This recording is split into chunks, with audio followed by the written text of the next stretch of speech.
Maqedonisë ma shumë i kena dhonë se i kena marrë energji. Këshyre raportin e zërrejës 2024. Ma harët para vëvës. Qëta është ka ndodhë, qëta është këna reagu. Prape keni një kontradikt logjike. Qysh mundet mu konë tranzit kur 220.000 euro ka shku ora? Zonja po thot qysh. Kur e pyet, cilat janë dëshmitë që i ke për pretendime që i ke dhënë, nuk ka. Rrjedha e energjisë ka ndodhë që ka mbet energjia, këto ka ndodhë për Shqipnisë dhe për Serbisë. Maqedonisë ma shumë i kena dhonë se i kena marrë energji. Këshyre raportin e zërrejës 2024.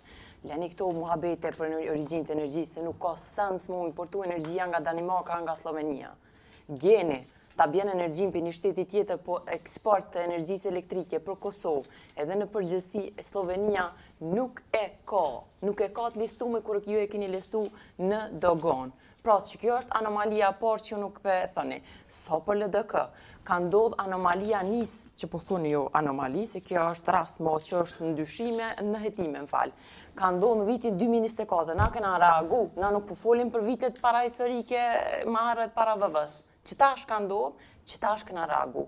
Jo këndosh me morë masa. Çështje tjetër, zonja Ymere, dogona e Kosovës, prape keni një kontradikt logjike.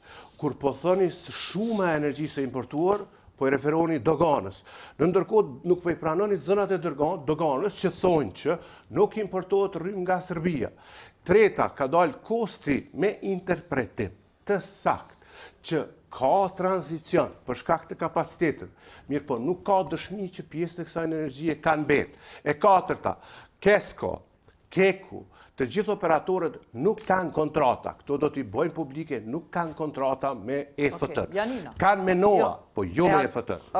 Na jena të folë për rrugë bartëse.